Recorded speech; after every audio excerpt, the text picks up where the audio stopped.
Hey, what's going on, everybody? Special guest here. It's Steve Russell. He's covered the Gators for a long time for Sports Scene, does podcasts, and also does radio for the Gator baseball team. Big series for the Hurricanes. It's an exciting time. College baseball. It's always fun to have this series early on in the season. Certainly, it's gone the Gators' way in this series of late. We'll see how it goes here. But just, Steve, what do you make of the Gators? What challenges do the Gators present in this series? First of all, thanks for having me, Chris. This is a different Gator team than what we saw last year. I mean, look, Florida made a great run at the end of the year, got hot at the right time, and made it to Omaha. I don't think many Gator fans thought in the middle of the year that was going to happen because this team didn't pitch it particularly well. They struck out a lot, but Kevin O'Sullivan saw that. So this year in the portal, he went and got a bunch of guys that can steal a base. They've already stolen more than half the bases this year. They stole all of last year.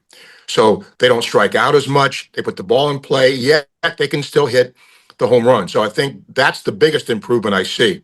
I think this team's going to go as far as its pitching goes.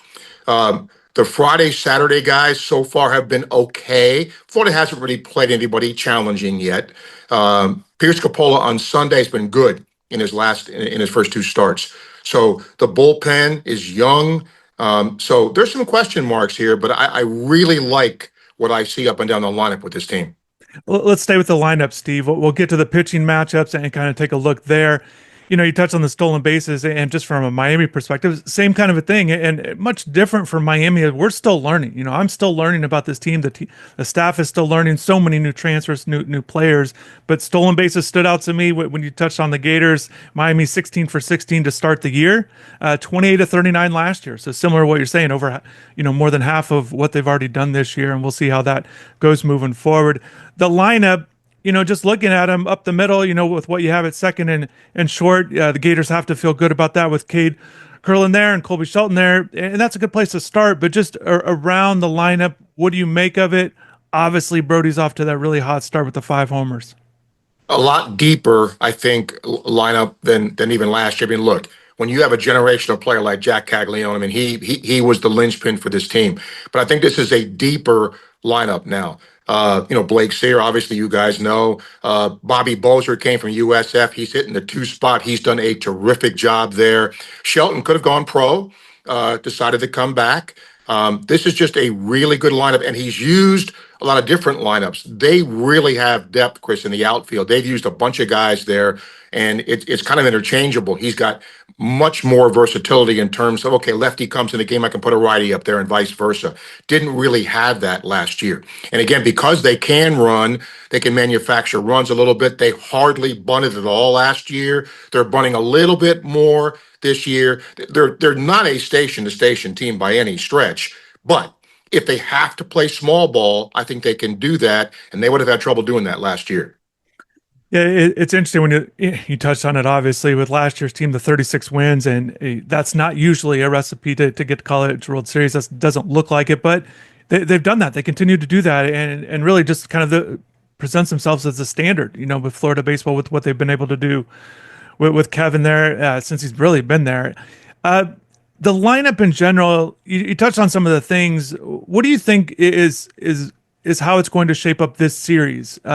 Maybe some key guys in the lineup, and maybe, as you mentioned, that it's just a different team without Jack in there. But what's kind of the key for the Gators offensively and what they're able to do, and for the Gators just offensively this weekend here? First of all, I looked at your Friday, Saturday, Sunday numbers for your starters, and they're really good. And look, Miami's always been able to pitch. I think that's a pretty fair statement that, most years Miami's pitching's been pretty good. So I think Florida understands that challenge. And if that pitching does go the way that the numbers show, Chris, then I want to see how Florida does employ small ball. Do they try to run the bases more? Do they try to steal more bases if they can't hit the 3-run home run?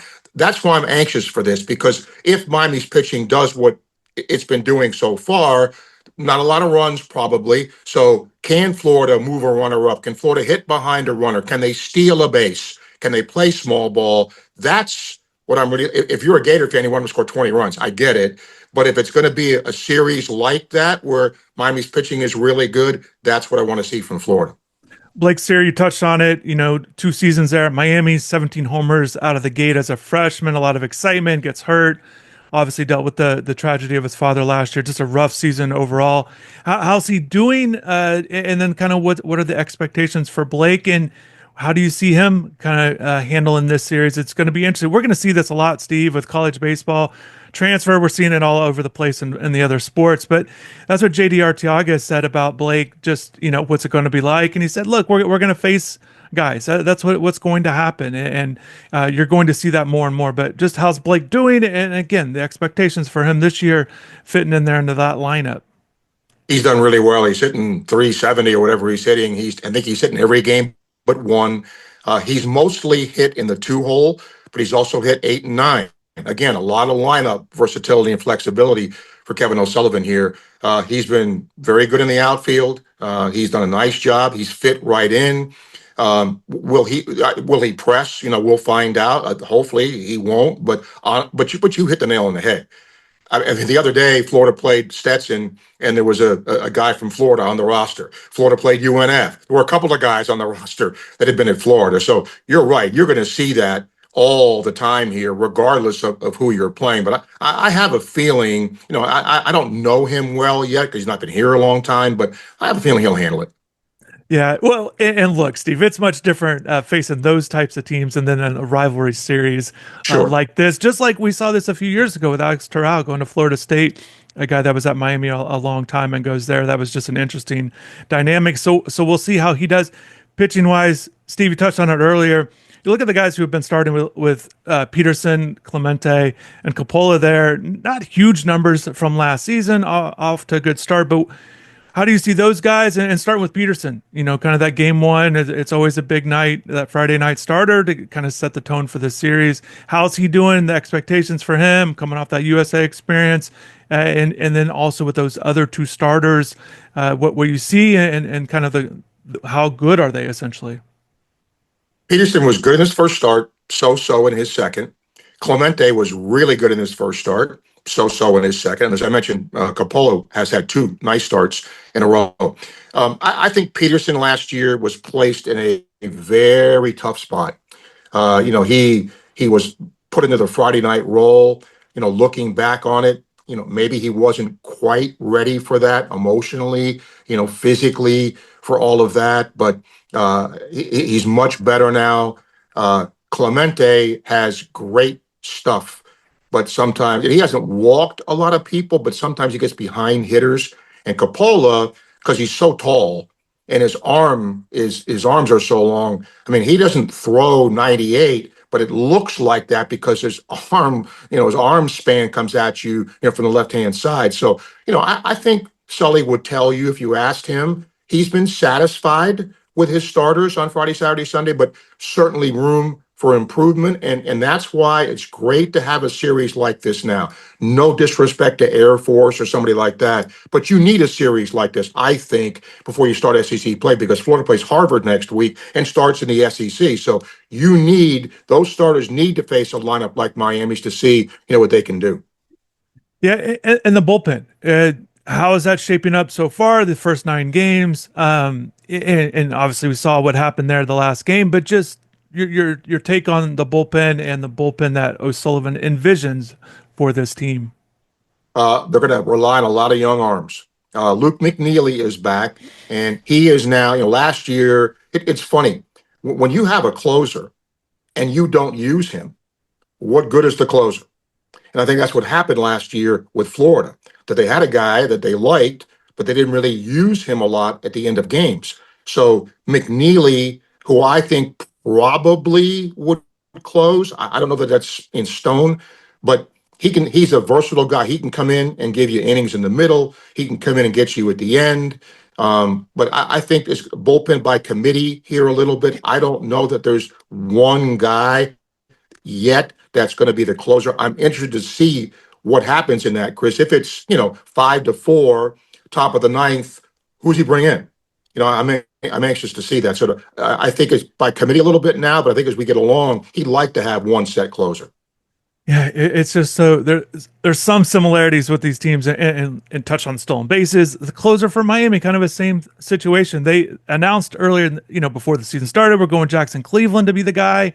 Kind of struggles with some walks and a couple outings, and Will Smith gets a save opportunity. So, similarly, they've just not had a lot of opportunities. But Will Smith, the transfer out of Coastal Carolina, what will they do if they have a save opportunity? Will it be Will? Will they kind of go with Cleveland as they announced early on? Again, just a little bit of similarities between the teams in those kinds of things. But Steve, the 9-0 start, and you touched on maybe it is what you talked about earlier. But anything has there been anything that has surprised you, or maybe stood out to you with this team that maybe you didn't know, or maybe a little bit, I don't know, lukewarm a little bit going into the year? Is there anything that's kind of stood out in that sense of maybe expectations to where there are 9 games in? Honestly, no. It's kind of what I expected. Maybe not as much lineup diversity as we've seen. Sully normally has used, pretty much the same guy, but he's got quality depth and he's got guys, as I mentioned, that can, left on left, right on, whatever it is, pitching. And then he's got to bring a righty in. I got a lefty off the bench that can pinch hit. They didn't have that luxury. I mean, if you go around the infield, that's pretty set. Luke Heyman, who has been, a starter for Florida, is not starting all the time because Donay is starting some behind the plate. So it's been Donay as a DH and a catcher, and then Heyman as a catcher and a DH, just depending on the day. And Heyman didn't miss a whole lot of games last year, but this lineup is deeper. And obviously, you mentioned at the start that Donay's been off too, and Heyman struggled a little bit. So Donay's been in the lineup every day, either behind the plate or as the DH. And, Shelton has hit in every game. Bozer's hitting, I think, 8 of 9. I think Blake Seer's hitting 8 of 9. Hayden Yost has been really good in the outfield and off the bench when he doesn't play. And they've got Stripling as a DH, very deep team. I like the way this team hits. I like their approach. They've cut down on their strikeouts. And that was the thing that, as I mentioned earlier, that Sully really looked at in the portal. Can I get guys that can put the ball in play? And so far, so good. Certainly, it's going to be a fascinating series. Again, like I mentioned earlier, still trying to find out really what this Miami team is all about in terms of the guys that they brought in. So many new faces, just a couple returners, a few returners that were key guys from last year's team. So we'll see, and we'll kind of see how this series goes. Friday nights are always fun. It kind of sets a tone, but you got to play the next 2 games as well. So looking forward to it, Steve. Definitely appreciate you taking the time to discuss Gator baseball here. Appreciate you. Thanks, Chris.